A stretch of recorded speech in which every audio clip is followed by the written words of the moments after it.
Greetings, recruits, and welcome to our fast food update live stream for Have a Nice Death. We're really excited to be here. This is going to be an awesome stream. We got a lot of cool stuff for everybody. So excited to do this. We've been working on this update for quite some time. You know, we launched the infrastructure development update about a month and a half ago, and now we've got some new content for you. New world, all new stuff, and we're so excited to be able to show that off to you today. Before we jump into it, we got a lot of cool things, and first, the coolest of things today are we are joined by two of the developers from Magic Design Studios. Over here, we have Simon, the lead game designer on the game. Hello, Simon. How's it going today? Hello, everyone. I prefer to apologize in advance. I'm a bit sick, so I apologize if my pronunciation isn't quite right. All right, everybody, give a nice warm welcome to Simon. Thank him so much for being here. You know, he's working on the game. He's coming onto stream to say hi to everybody and answer questions. Really cool of him to do that. And of course, Meredith, the narrative designer and marketing coordinator for Have a Nice Death. How are you doing today, Meredith? Hello, I'm great. Again, my voice, but I'm cool. I'm happy to be here. Yes, awesome. And yes, their accents are just fine. It's easy to understand them. Mine maybe not so much, even though English is my native language. They're still better at it than I am. But I'm SoFetch, community manager for Gearbox Publishing. Gearbox is the publisher on this wonderful game you're about to see today. And of course, the developers are Magic Design Studios, and shout outs to them for being here. So we know you want to see the gameplay, all sorts of good stuff. We did just release the update notes, so if you go to haveanicedeath.com, it should be in our news there, and we've also got that probably on our Reddit, and it should be on our Twitter and Facebook. So if you'd like to see the changes that are coming tomorrow with this update, then definitely go read that stuff, and we're going to show that off today. Now, major thing before we get into this is we do have a giveaway. So the link for that should be in chat if you're watching on Twitch. It should be in the description if you're on YouTube. And this will only run for a couple of days. This is not being shared wide, so this is only for you, the wonderful stream viewer. And I want to show you this. It is fantastic. So what we are giving away today is this wonderful cup. It says Underworld's Best Boss. Oh yes, you can put tea or coffee in there, whatever you'd prefer, but that is not all. Dear viewer, actually it gets even better. We have a massive Death Inc. Severance package box. Look at this thing. Oh, it's even translucent. It's ghostly. Look at that. It's got cool death on the back and it has our logo, but it's not just a box. What could be inside? We have a sticker. Yeah, that's pretty cool. We have a postcard from Death. It is signed by Death, the man, the CEO himself. Of course, your very own Underworld's Best Boss cup that has not been used, like the one that I am consuming beverage out of today. And if you are very daring, a pack of Death Wish coffee, the world's strongest coffee. This is dark roast, so you can embrace your inner Joe and just feel what it is to exist as Joe all day, every day. So make sure you sign up for this, totally free. You know, I'm just gonna be sending this off to one lucky viewer. The sponsor for today's stream is me. So shout outs to Gearbox and shout outs to MDS for being able to hook everybody up with this. Yeah. Yeah. I know we don't get this, but you have a chance to get it. Awesome. So make sure you click that link. It's in the chat. It's in the description below, and that'll only run for a couple days. So one of you lucky viewers will have a chance at that. So I think first thing we want to do is just hop right into the game. We're going to do some Q&A a little bit later. We got some concept art to show off, some really cool stuff like that. But I really just want to show everybody the new content. So we are now hopping into World 6. So Simon, Meredith, if you don't mind, I'm just gonna run through a couple of the stages here if you want to talk about World 6. The levels look quite a bit different, and we're gonna see new enemies. I have new weapons, which you see in the top left there, and I have a ridiculous amount of health right now, but that's just so that I can not die and show things off. So yeah, I'm just gonna play, and I'll leave it up to you two if you want to just chat about what we see here in World 6. Yeah, great. So welcome to the toxic food processing department. The server is Waldo. I hope that you will meet him. And yeah, there is, like you see in the background, there is some weird machines, and because it looks like a factory of burgers, and there's an amount of abundant food and wasted burger everywhere. And we added a new color for this world, kind of yellow-brown, to remember the oil, the fat, the grease of the non-healthy food. So yeah, we got different enemies. Yeah, there's a Boom, the flying enemies, with a guy stuck in these bubbles. Simon, if you want to comment their game design, please, you can. Sure. So we've added quite a bit of enemies to this world. I think he has way more. There are way more enemies than, for example, in the first world. So the first enemy that we met was Boom, which is a flying enemy that is very cute, especially when he misses his attack. So, for example, dodge. And he's very sad and trying to get up. They are not very strong, but the dangerous thing about them is when you kill them, if you stay inside the explosion radius, you get slowed. And believe me when I say that, when you're slowed during an arena, it's very, very, very hard to play. Then we have two new enemies that you can see here. We have what we call them the candy jar. The sweet tarts, yeah, the candy jar. Yeah. And so the sweet tarts aim at the player, but not directly. So they aim from above, and it's very, very tricky to dodge them when there's a lot of it, because they tend to cover a lot of the arena. And finally, there are more, but in this arena you may have seen the box, the Waldo box, which are not very strong per se, but when they die, maybe you have seen it, they leave a tiny fry on the battlefield. And this fry, as well as the Boom, is very cute. It's not very useful, as it doesn't really attack you, but there's a hidden synergy that you will see later with other enemies. Someone asked, where are the chicken nuggets? Sorry, for now we don't have chicken nuggets. Maybe later. It's a good idea. Yeah. Here's the Waldo box and another new enemy. Yeah. And actually, real quick, just a reminder for everybody, this is a development build. You can see that in the bottom right-hand corner there. So the build that you are getting tomorrow is actually a completely different one than this one. We kind of just had to get this one up today because it has dev commands and I can teleport all over the place and show you more things this way. But there could be broken things. This is not fully representative of what you will be playing tomorrow. So yeah, who's this guy? Era Soda. He's messing me up.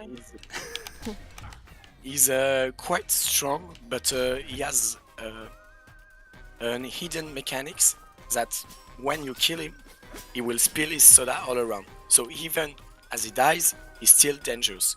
Because there's a big theme of this world is that enemies have an effect when they die, a lot of them. So for example here, you're slowed and try to move and to dash, it feels absolutely terrible. Yeah, it's like you're covered with all of that gunk. Oh, Look at that.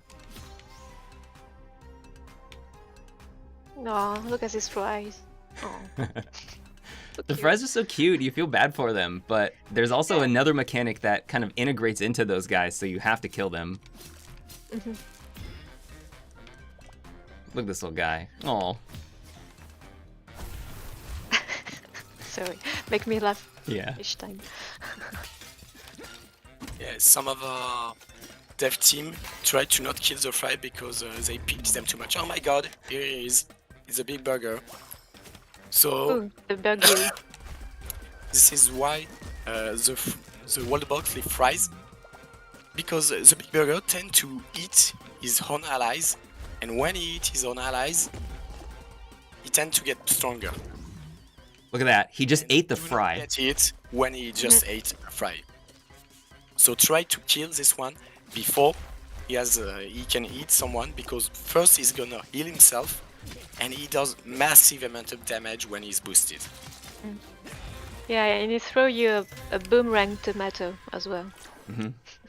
Yeah, very dangerous, very large, oppressive. And it's cool that it interacts with some of the other enemies too. You kind of want to target them first because they're so dangerous, but then then you have to deal with all the other enemies that are around. And if you don't kill them right away, they'll start consuming the other enemies and buffing themselves. Yeah, they're tough, and they're so large. Another thing very strategic. Yes. Another thing we've got here, and actually as we're entering the control room, this is a great segue. Perfect, couldn't have planned it any better. We've got 5 new weapons coming with this update, on top of what we see here, the food processing department, and a bunch of other stuff that we're gonna be showing off momentarily. But you can see in the top left, I have 2 brand new weapons. We've shown these off a little bit in some of our gameplay footage and also on our social channels, but we've got Death Star and Frost Toxic. Can we talk just a little bit about these two? Yes. So Death Star is a new cape that has a particularity to give you bonus damage on the site and also take the same damage as well. So for example, if you do a site build, Death Star is gonna gain damage as well.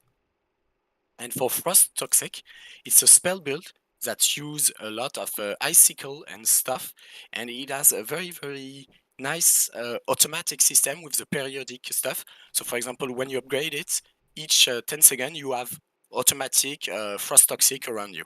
So it's for the passive or platforming player, for example.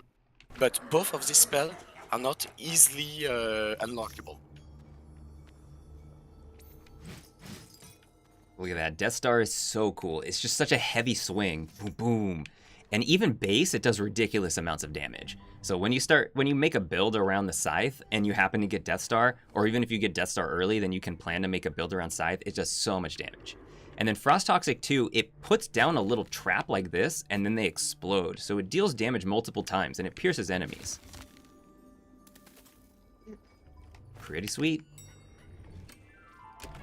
All right, so I want to show off some of the bosses, and we have a bunch of other stuff to show off too. We've got some of the new gameplay elements. There's a new difficulty scaler with modifiers. There's weapon selling, a bunch of stuff. But before we get into that, I think this is a good time to switch over and do a little bit of a Q&A, because that sort of leads us in, gives us a little bit of a background on some of the other stuff that we're going to be seeing. So, as with all the Q&As, you know, we're polling you, the community. We put up a questionnaire on our Discord, on our Twitter, and our Facebook. So if you haven't, definitely follow us on all those channels. The link should be right down below at Join Death Inc. And these are directly from you. Now, we have a huge list of questions, and we can't reasonably answer all of them in one stream. So I've kind of condensed them down into 20 questions. A lot of them were kind of duplicates, so we combined a couple of them, and I kind of rewrote some of them just because they're like this first question is very commonly asked, and we get this a lot. So the first one, starting off for both of you, Meredith and Simon, whoever wants to jump in here, what is the expected release date for Have a Nice Death? This is one of our most common questions. Yeah, the most, and still we don't have an answer yet. I'm sorry. We're still talking with the team to plan it, to have a planning for that, but for now we still don't have a release date yet. But of course, as soon as we get it, you will know. Yep. So sorry. Yeah, definitely. Want to work on development first, you know, get the game in a good spot before actually releasing it publicly. And I even see this question in chat right now. Second question, which is our second most asked question, which is, will Have a Nice Death come to other platforms? Yeah. Well, as I say, we focus on the early access. That means we focus on the PC version of the game. Of course, we really want to see our game on consoles, and we hope that it will happen, and I think it will happen, but for now, we don't know when and where the game will be, so again, I'm sorry. I hope that we give it this answer soon. Yeah, absolutely. We see that everybody wants this, and we're seeing what we can do about that. You know, games are developed on PC, so it's just so much easier for us to be able to develop the game and then just put it on Steam and get feedback and make sure that the game is good for everybody and, you know, things work properly, and then other platforms will potentially come down the line. Yeah. And next question, which is another one that's very frequently asked, will you add achievements to Have a Nice Death? We have a lot of ideas of achievements. Simon, Yes. go ahead. In due time, we're gonna add them because we want to do them. But they're not our main focus right now because we are more oriented toward new content. For example, adding new spell, adding new boss. But yeah, we have a lot of ideas for achievement. For example, some people in our team said, well, we should use the spell Devourer that eats other on fries, and you get an achievement if you eat a fry, for example. So we have a lot of ideas. We're gonna do them, but around the end of the early access, most likely. Mm-hmm. Cool. There you go. And now kind of moving into something that's more about the food processing department. These are, the next few are kind of questions about food processing, and then we get into more granular things about game development, but we'll split that up over the course of the stream. So this one, which I thought was a really great question, is what sort of concept did you have in mind when you were designing the toxic food processing department? And fortunately, we have a lot of concepts, so we can show some of those off today. Here, check it out. Here's some of the concept art. Yeah, go ahead, Meredith. I'll let you just explain. So in terms of narrative design and art, even if this update called the fast food update, we really want to talk about the food processing industry, which, maintain our dependence on sugar and poisons or mere food with components that not natural at all and are very dangerous for us. So we talk about diabetes and heart disease, and it was an important point to discuss. So that's why it's called the food processing industry. But of course, when you think about non-healthy food, you think about burgers and French fries and stuff like that. So junk food. So that's why our enemies look like burgers and stuff like that. But the level art is kind of different from other wall of food from other games because we really want to represent the factory, the machine. So that's why you saw in the background some machines, some conveyor belts, and abundance of wasted food. And we wanted to make it more disgusting with this yellow color. And you will see that the boss room looks like an American diner restaurant for the 50s, but a little more darker and weird and creepy. Mm-hmm. And I chose to put this image up first because this is just what my apartment looks like after a LAN party. And I thought it really hit home to me. There's just food and junk everywhere.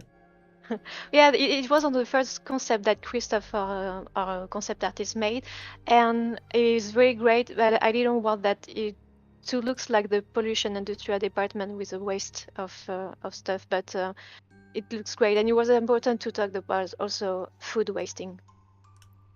Yeah, well. We have a couple more concepts of some of the environments, and then we have some character concepts. This one is one of the earlier concepts that I saw, but it kind of changed over the course of the last few months. Yeah, can we just talk about what's going on here? Waldo Burger Factory. Yeah, so Waldo Burger is the name of a very famous burger restaurant in the mortal life, and Waldo is the representation of that. So you will meet him, and so like I say, this concept I represent the industry, so the factory. So there's a lot of burgers are made, and it's just an amount of too many food. So it's you see that in the background. You can see sometimes the Waldo Burger sign and the machines as well. Cool. Next one up, this has a little bit of some snack foods. I love these Fatal Fritas at the top. 99 cents? Man, give me some of those. And then there's some of the Waldo boxes at the bottom. Let's do some goodies with that. Yeah. You don't see that in the game, the Fatal Fritas and the Crispy Days and stuff like that, but you see that in the next cinematic trailer. Cool. And then here, this one is incredibly iconic. Yeah. This is the boss room, so the Waldo office. So like I say, it looks like an American diner from the 50s. You see there's the chair, the table, the ketchup and stuff like that. But in every detail is very creepy, because you got some meat, dead meat, and some skull and stuff like that. Yeah, you don't want to eat in this place. Yeah. It looks dangerous. Most likely you'll be eaten in this place. Oh. Next one, Yeah, this is a Waldo. little bit of a sketch here of the Mhm. Burgu. Yeah, so this is the first. I think that Nico, our creative director, and also the lead animator, really wanted to picture and to design a junk food enemy. So the first, I think it was this guy, the Bergu. Yeah, it's funny because each time we think about a new word, Nico comes with a big list of sketches, and you just have to pick which one we want. Next one, just some Waldo box kind of animation tests, Mhm. maybe? Yeah, that's right. And also when Nico or his sketches, he's talking with Simon as well, so they can talk about the gameplay pattern of the enemy. Cool. Like this one have a long range attack. Oh, this is Piers Gorsk, the tanager of this world, and it's very funny to do because of his weapon toothpick. I think that Nico really enjoyed to do this character. Yeah. Yeah. So The interesting story about this is that at the beginning it was supposed to be a regular enemy, but Nico put so much love into the animation and he had a lot of attacks that I literally couldn't just make it simple enemies with a 1-2 combo. I needed to make a very strong mini boss, a strong Thanager. nice. And we're going to show this off right after this segment. And the next three are really incredible pieces of art. This one, Yeah. It's the first concept of Waldo, but at this time it wasn't Waldo yet. For our boss, we didn't want a boss that represents the food itself. We really want in narrative design to represent the factory, so we didn't want a big burger or a big pizza monster. We want to add him some mechanic stuff to be an animatronic, and so yeah, I think that's the first the first sketches of Waldo. yeah, I remember, Meredith, you said something about how creating a burger as the sorrow for this world would just be too easy. You needed something that wasn't such a simple solution. So here's a Yeah. little bit more of a development on the character. Yeah, so at the beginning we think about a robot, but of course a robot will be very consistent with the world of food.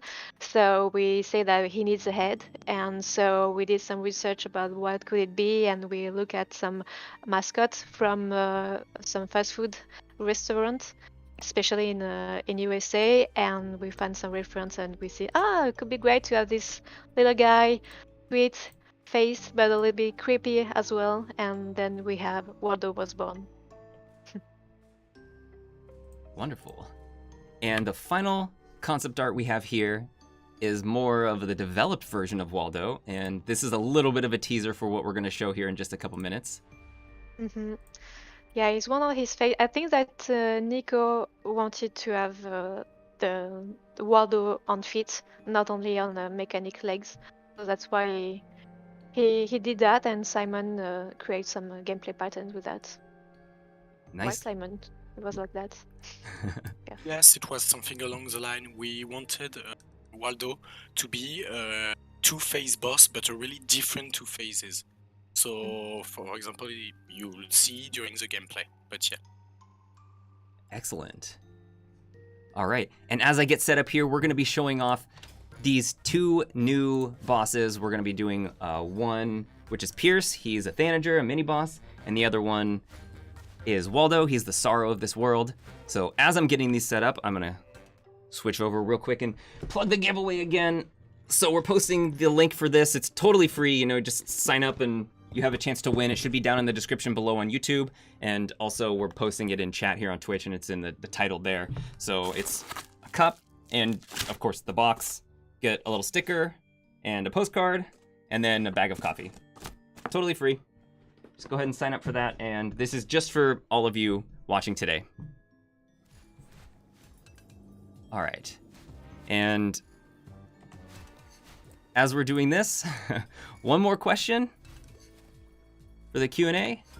It is, how much of the design in this update was influenced by the community? And this one is from AEL Gamer. Okay, so we can say that for this update, we really tried to at least listen to the community. For example, in this update, there's a lot of rebalancing. For example, some curse that shall not be named, but I swear if someone mention it again on Discord, I will literally nuke this curse. But yeah, so we tried to rebalance stuff about how the community was feeling. For example, a lot of them felt the capes were not as strong as some spells, so there was some rebalance there. And we also felt that, for example, the game was a bit too easy with health, and so we rebalanced a bit the damage, the way anima heals you, and stuff like that. And the final stuff we did that was geared toward listening to the community was that the community didn't necessarily wanted 10,000 new spell or 100,000 of curses, but they wanted something to be able to play more the game, to be a little bit less repetitive, to have more goal, and that's why we wanted to do the difficulty system way earlier than there, and we thought that it would be a good idea to try to put this mechanic right now, to do a lot of effort onto it, so that player could have a lot of fun with it right now, not necessarily at the end of the early access. Awesome. And there are some pretty potent unlocks that you get from doing this difficulty system. So this is a response to all of you being too good at our game. We have to make it harder for you, add a little bit of extra challenge. Well, cool. I'm going to switch back over here. Boom. Now we should be on track to fight Pierce. So we're going to show his boss fight off a little bit. We've shown some of that off in some of our trailers, but all those little cuts don't really get to show the full breadth of the content. So here he is, like his boss arena is just absolutely incredible. I can't believe how just beautiful this is. How incredibly animated he is. He's quite challenging too. I fought him a lot, so I know some of these attack patterns, and also I have an infinite amount of HP here.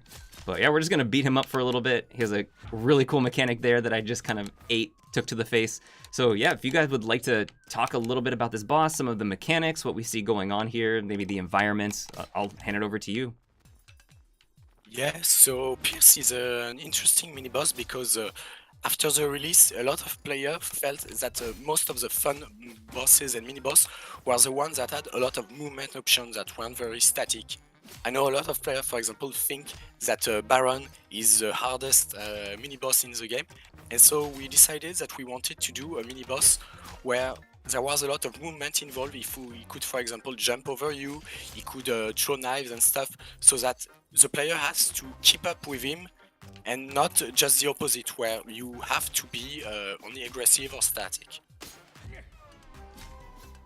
So he has a parry attack, and I've hit it twice now, and it comes up really fast. You get a visual for it so you can see when it's happening, but if you're just mashing, he's gonna parry you, and he will counterattack. He is quite the burger ninja.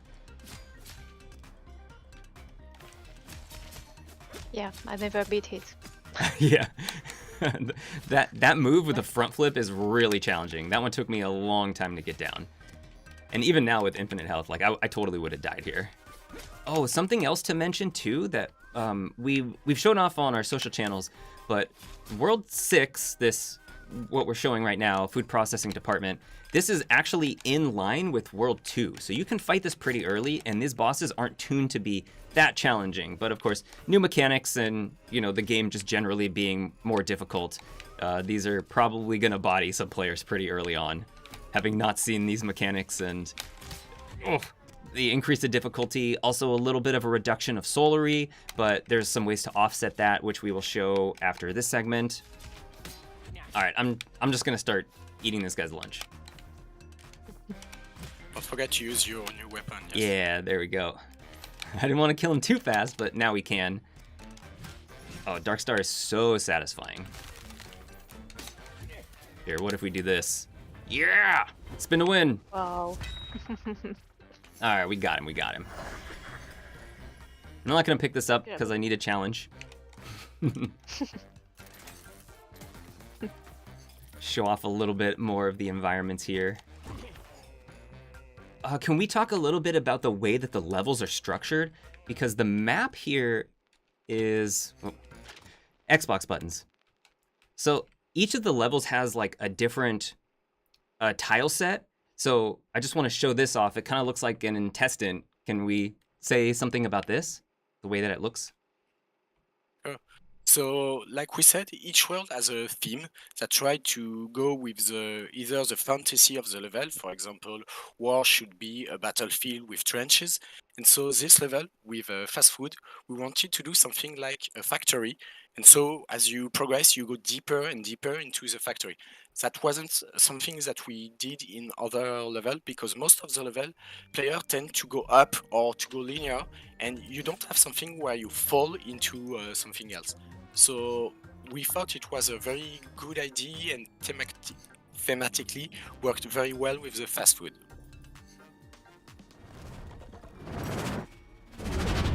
Awesome. And here we are at the Waldo fight. So I don't think I'm going to beat this one because I don't want to spoil too much, especially some of the dialogue that we get, try to keep the spoilers pretty light. But each of the sorrows for the world bosses has a unique tile before their fight. And here we saw the concept art for this one. And look, oh God, it's like disgusting. You can smell it. There's these little stools here and all the meat hanging on those hooks and this like gooey substance that you can pass through. All right, let's see Waldo. Oh, he's kind of cute. He's so happy. Yeah, and each time you talk to it, most of the time he has a little songs, like an advertising songs. Oh, yeah. And it's very upset death all the time. And we did some voice recording with an actor for this boss, and the actor really sing a song each time, so it was very funny to record that.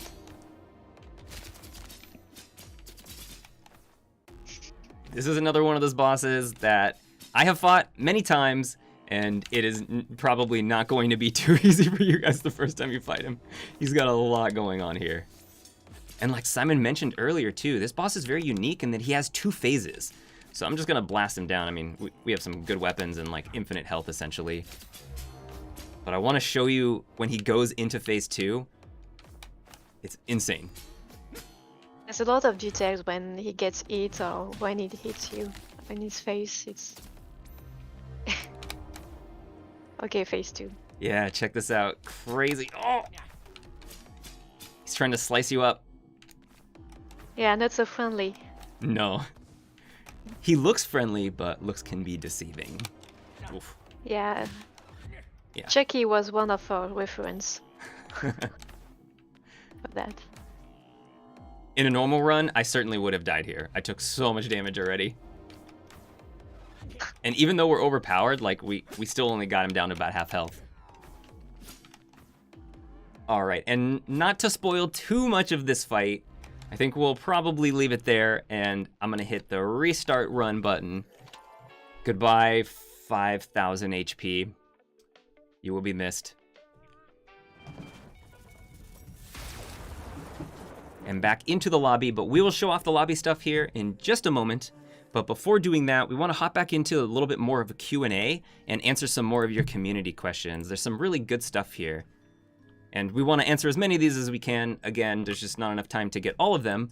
But the next question is, they're a hint at the next Sorrow, Thanager/Sorrow's personality. And this is from Names of Plenty 07. So we did just show off both of the Thanager and the Sorrow, but there's still one more Thanager that we haven't shown that we'll show at the end of the stream today. So yeah, can we talk a little bit about their personalities some more? Yeah, so you met Pierce Gorsk, so the burger ninja. I would let the community to find why we call it Gorsk. He's a bloodsport maniac. He's ready to put out a fight with his sharpie toothpicks. His colleagues from the department give him a nickname of Pickle Warrior, but Arya just named him Pickle, and of course he doesn't like at all. And he always tried to enter the Guinness World Book and try to find a really great nickname, but any succeed from now. And about Waldo, so like you see, it's a creepy animatronic on spider legs. Waldo was the iconic muse of Waldo Burger, the biggest and rosiest fast food franchise in the mortal world. He's the only robotic Zoro, which is important, and as well come with some nefarious ability, so pressurized soda projection, chainsaw dancing, and evil advertising songs, and a lot of terrible songs. And he's smiling and very creepy. Even when you beat him, he can keep his smile, which is very creepy. And should I talk about the new teenager from World 4? Yeah, absolutely. Let's tease him. Okay, so his name is Lambert Eisenberg. Again, I would like the community to find why we call him like that. He's a mischievous charlatan devoted to the drug industry.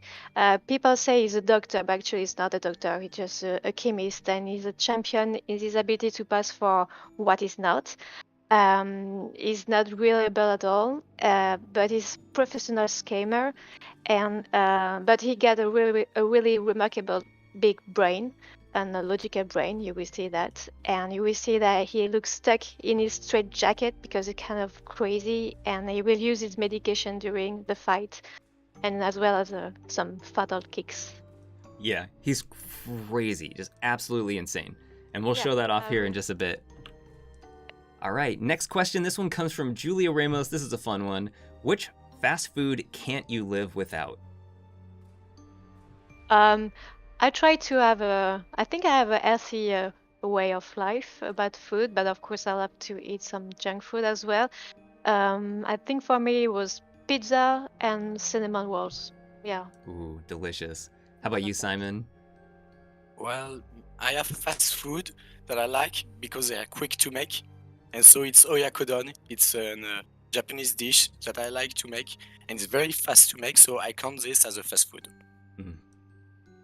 Yeah. And cheesy naan, right? You love naan. Yeah, indeed. Oh, sorry. Oh, that's all good.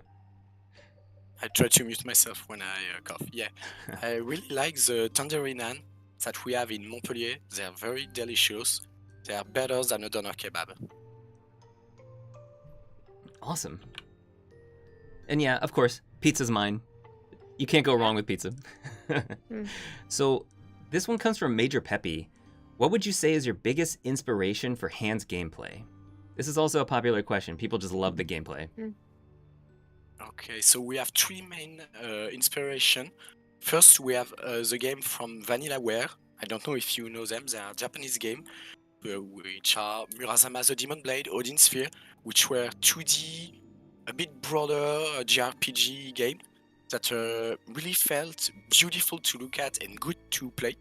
We also, of course, have Dead Cell, which is a staple of the roguelite Metroidvania genre. And I personally really took a lot of Devil May Cry into the game, not as the main feeling, but we wanted the player to have as much freedom, as much as our feeling when he's fighting as in Devil May Cry. So of course, not all enemy can be done very quickly, but you don't feel as a tiny kid going against the impossible. You are the main force here. Excellent. Yeah, and that stuff definitely translates. You can totally feel it just when you pick up the controller, and you feel how fluid and fast it is and how responsive. Next one is, will we get more lore related to our Thanagers in any future updates? From Crazy Mole. Yeah, I know. For now, there's not a lot of dialogues about the Thanager because we were focused on the NPC and the bosses. But for this new update, Jocelyn, the elevator in the lobby, will tell you more about the Thanager. And for the next update, there will be definitely much more dialogues about them. We already started to write in some funny dialogues. So yeah.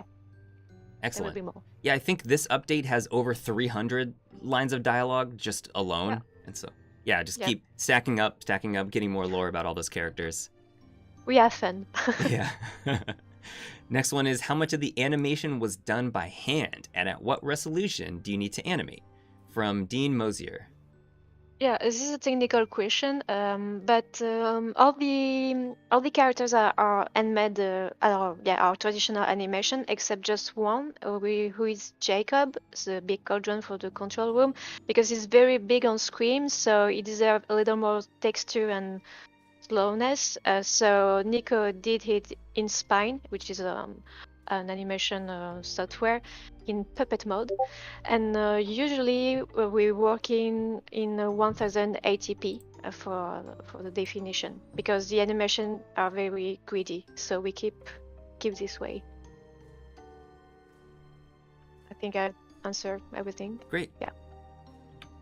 Cool. Excellent answers too. I hope that everybody who submitted these questions is getting what they wanted. I think so. Mhm. And yeah, I know a lot of these get asked a ton, and so sorry if yours doesn't make it in, but we just tried to pull the ones that were like the most concise.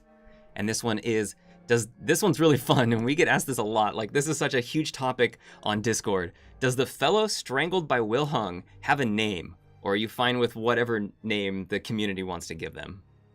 Yes, please give him a name. Actually, he's not the first victim of Wilhung, but this poor guy doesn't have a name. So please find one that you like, and we can do something in the game with that. Yeah, not the And let first the victim. community choose that. I know they have good ideas, so Yeah. Yeah, they have some fun names for him. yeah. And this one comes from Magma Boy. What was your favorite idea for hand that didn't end up making it into early access, or that was cut? And we still have a long way to go on early access, you know, still adding more things, but just so far, what's like one thing that was cut or that hasn't made it in quite yet?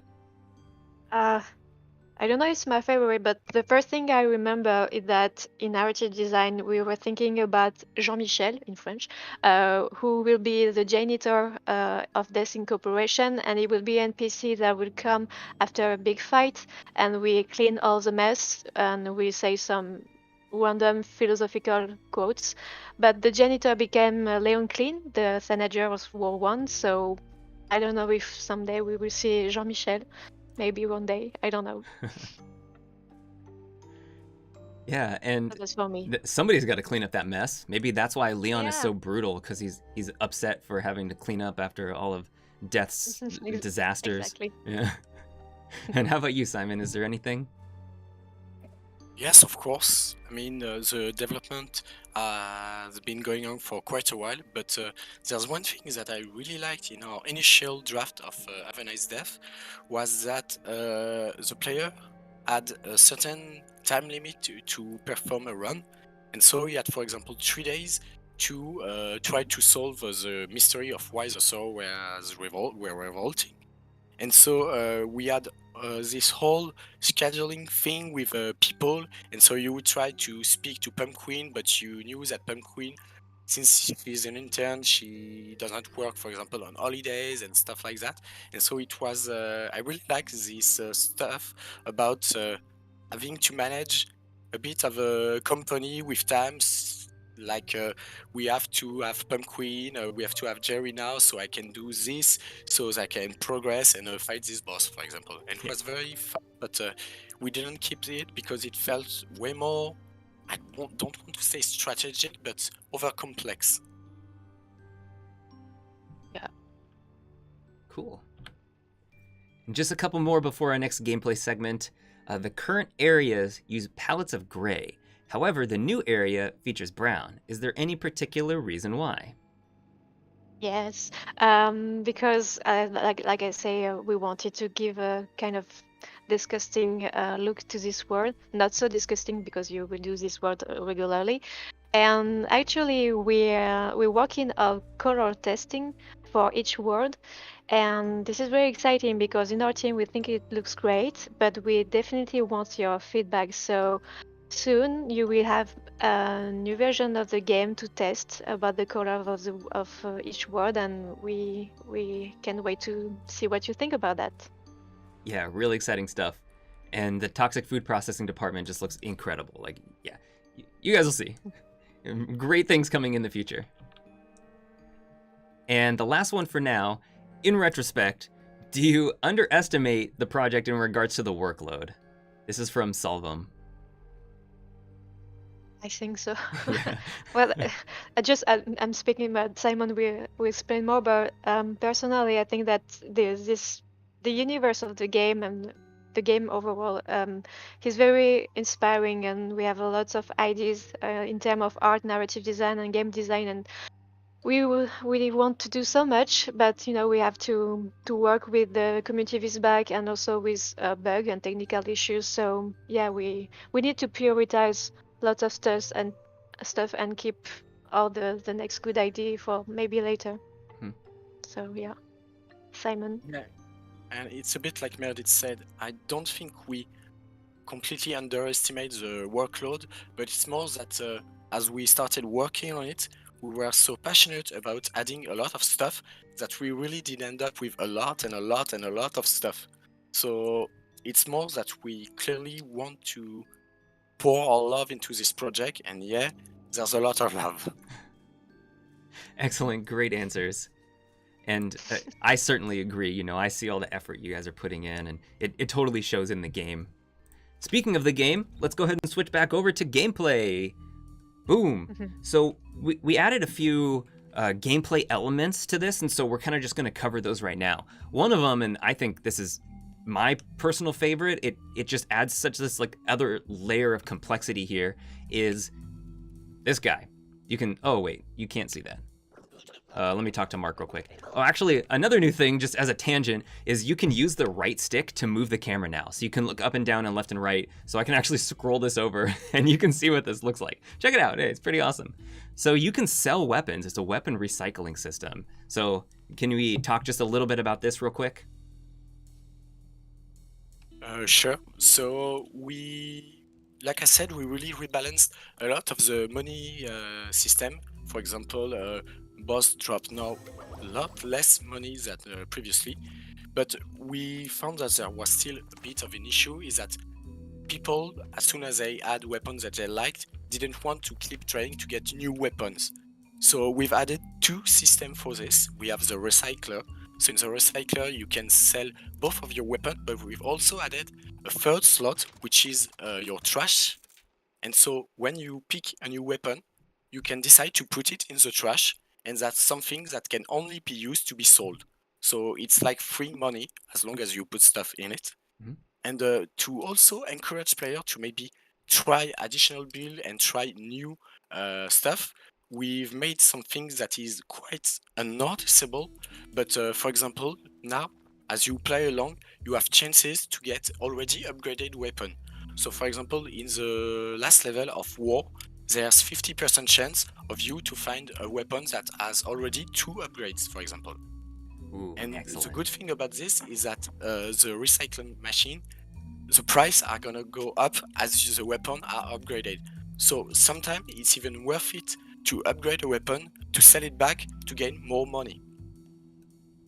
Awesome. And you can see a little bit about how it scales here. So just a basic weapon, Behammerith, which I'm sure a lot of you want to sell every time. It's 10, 10 solary. And then as it progressively goes up in rarity and upgrades, then you can sell it for a lot more. And as Simon was mentioning, and I showed this too, at the very bottom of the list there on the left is the kind of the dumpster slot. And you can't interact with that at all. You just put something in there and you can't ever switch it out. So the 2 weapons that are equipped right now are unaffected, but the weapon at the bottom is only there for selling. And we can just go over here and click on this, and boom, it sells. There you go. Excellent. All right. And there's a few other things we want to show here, so I'm just going to restart. This will take us back to the CEO's office, and we can kind of cover some of the new changes to things that you'll see in the lobby. And the first of which, I want to tease a little bit of some of these weapons and unlocks. So I'm going to go over and talk to Joe here. One of the things, actually, most importantly, let's start with this, is the changes to contracts, to Jocelyn's contracts. So I think there's a few kind of minor adjustments to it that have a moderate impact. Can we explain just a little bit about this? Sure. Maybe go talk to her before taking the contract. Sure. So we decided that it would be better for the player to now start only with 2 type of contract. I think it's better this way, because before you could have very high risk reward contract that, for example, new player could take but could ruin their game. So now, for example, if you want more choice, you have to either finish the game so that we are sure that you are strong enough to finish the game, so that you can have the higher risk reward contract. We also lowered the maximum total number of contract to 3 instead of 5, because due to all of the good stuff you could get, you could, for example, start with. Some people sent me an image of him starting with 5 premium. So, I mean, at the beginning, he could upgrade 2 weapons fully. It isn't really that fun. So we lowered them, and we also added a lot of new contracts with ones that, for example, now will force to perform a boss fight without taking damage, but not the whole world. So there are now more type of contract. Awesome. So I don't know if you, for example, show them. I think it didn't really give us that. I guess I could unlock these and we'll see what it does. Yeah, I might as well. But if you haven't unlocked these, then they will just be what we show on screen. If you have unlocked these previously, then it just transitions over to the version of these ones that you see here. So if you've already unlocked them, you don't have to do anything else. They're just already, the adjustment has been made. Yeah, let's go ahead and cruise on over to Jocelyn, see what she gives us. Oh yeah, I think we have to actually start the run first. Maybe if we reroll. Oh, there you go. Yeah, cool. I was able to reroll. There we go. And I have a reasonable amount of ingots. You guys can't see, but okay, that's probably for the best. So here, you can just see a couple of them here. All right. And back to our buddy Joe. So I haven't unlocked anything on this account, so there's basically all of the weapons here, but you can see a couple of the ways to unlock some of the new weapons that are coming with this update, like Frost Breeze here, but some of these are actually locked behind the new difficulty scaling system, and I've just progressed past that, so now you have the requirement instead of the unlock. However, there is one that's down here at the bottom that requires you to clear it in rank 10. I saw a lot of people asking how high does that go, how difficult does it get? So, and I don't want to spoil what that one is. So I want to show you guys this thing. It's so incredibly cool. So as I go through this, Simon or Meredith, if you want to talk about what we're seeing here, this fantastic new gameplay element that you can find in the lobby once this update goes live tomorrow. Go ahead, Meredith. Well, it's more game design, but yeah, so this is a new GPU. It's a difficulty mode. We call it Crisis. And actually, like you see, it's a kind of sketches of death. And this is Muriel, the artist and decorative character that get inspired by death, burnout, and death crisis. And the more death going through his problem and issues, the more Muriel get inspired. So there will be new painting on the wall. So new painting means a new difficulty mode unlocked. Mm-hmm. Yeah, and each of these... Patrick will explain you that better than me. Yeah. The game. Yeah, so we have 10 additional difficulty level, and some of them are quite minor, but a lot of them, we want them for the player to have to play differently. For example, I don't know if you've noticed it's the 7th or 8th line, that now Golden Anima heals less. So now, in this difficulty mode, Golden Anima heals only for 7 HP. I can't stress this enough. Now, Golden Animas are not viable. They are very, very weak. So we want player to play differently as the difficulty progresses. For example, you could also see that all price ramp up by plus 25%. It usually means that you can upgrade one weapon less, and so on and so on. And as you play, you will have a lot of modifier. Some of them are very brutal. Like, for example, the hardest one is each time you get a danger, bad curse, you get 2 of them. And believe me, when I say you can start to get really, really, really unlucky with both boss and mini boss having a lot of damage. And yeah, it's very fun, and we like it, and probably we'll add some of them in the future. Mm-hmm. Yeah, and if you don't want to interact with this, you don't have to. You can just sit here at Crisis 1, there's no extra modifiers, you can still continue playing the game as it was. But some of the weapons, the new weapons, are locked behind Crisis modes, and of course, you want to do 10 to get some of the, all the way to unlock all the weapons and get the one that's locked behind level 10. And as you go up to, honestly, the weapon unlocks are cool, but I think the best part of this for me is that you get these beautiful artworks, and I didn't want to go past 7 because you see how amazing this one is. It just gets better. Like, your mind is going to be blown when you see this, and whoever gets here first, I'm sure is going to be sharing it on Discord or Reddit or something, and everybody's going to go wild because 10 is just mind-blowing. It's so cool. But as Simon was mentioning, these just progressively get more challenging, and they stack on top of each other too. I think most people will probably be able to do 5 reasonably once you kind of learn the game and you know what weapons you like and what curses work for you and work for what build. This one is not too bad. You can get to 5 and unlock some of those weapons. But once you get to 6, the golden anima healing less, like it gets absolutely savage. And of course 7 just adds more penalties and you collect less soulary, and these things just continue on, and it's so much fun, and it just adds this other dynamic to it, like minions gaining bonus defense, so they take more damage, so you have to play smarter around them. You know, you can't get sleepy. You can't let it go. You can't drop your guard ever. It's fun. It's amazing. And I was able to actually clear up to 7 in my own personal file, and then after that, like once I got to 8, it was brutal. It gets really tough. But before we show the final thing, we're getting pretty close to the end of the stream here. We want to jump into a little bit more Q&A, just kind of wrap that up, and then we'll show the end of some of the exciting things that we had here in the content. So, hopping back in here, we only have about 5 more questions left.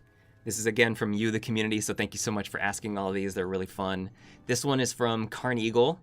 It is, will we get to see a more advanced scythe upgrade system, or just the current scythes? Okay, so this is a good question, because yes, of course, there's going to be new site at some point. I can't really tell you when, but pretty sooner than you expect. And we are also discussing internally to maybe address this system, because a lot of people, and correctly so, feel that to reach the Twinsy or the Sickle, it's very expensive to pay 2 premium for it. So we are doing some testing internally to see what we can do, but that's probably something that is going to change in some future, yes. Awesome.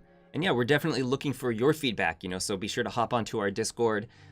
We are Join Death Inc. Links all down below there, and you can also go to the Steam forums just by clicking on the link that's next to the game when you launch it, and be sure to provide all your feedback. We basically read everything that you guys post. Next question is, will there be anything akin to playing different characters or character archetypes? And I saw a few people asking this in chat today as well. This is from Cherry Cassava. Yes and no.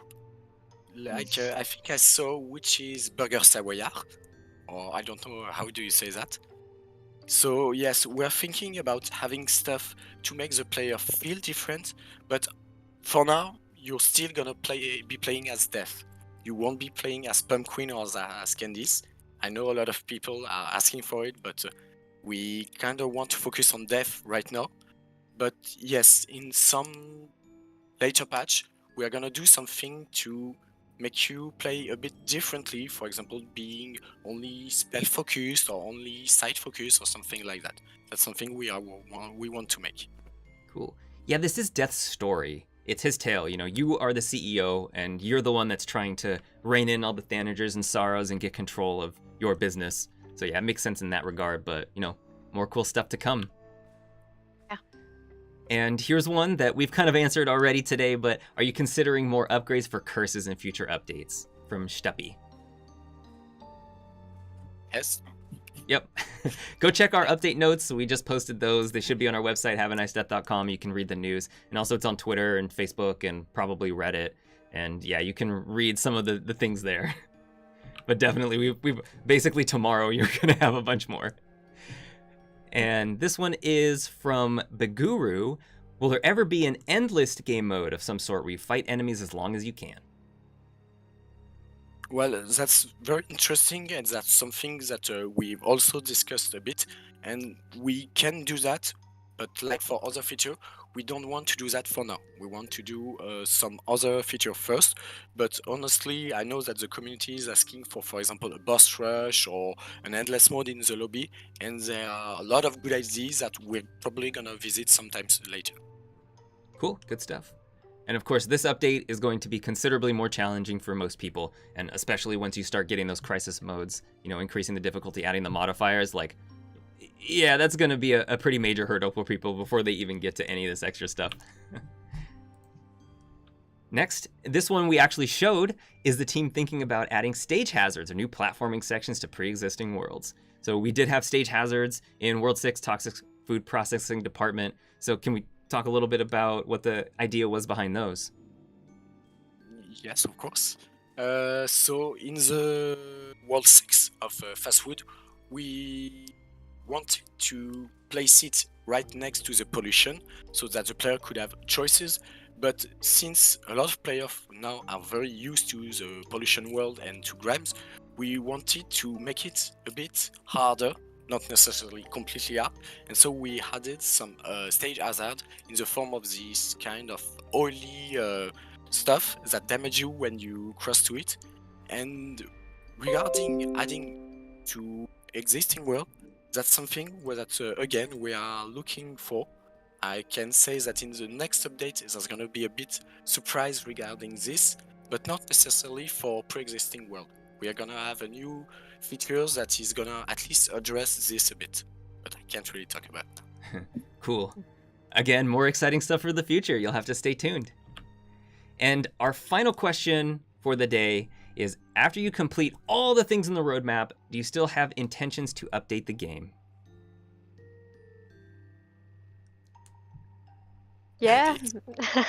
Well, actually, like we said too many times, we have a lot of ideas, but of course it will depend of the community if they want more, of course, and hopefully if the game has a success. So the ideas are here, but yeah, if we have the time and the power to do that, yes, of course. Mm-hmm.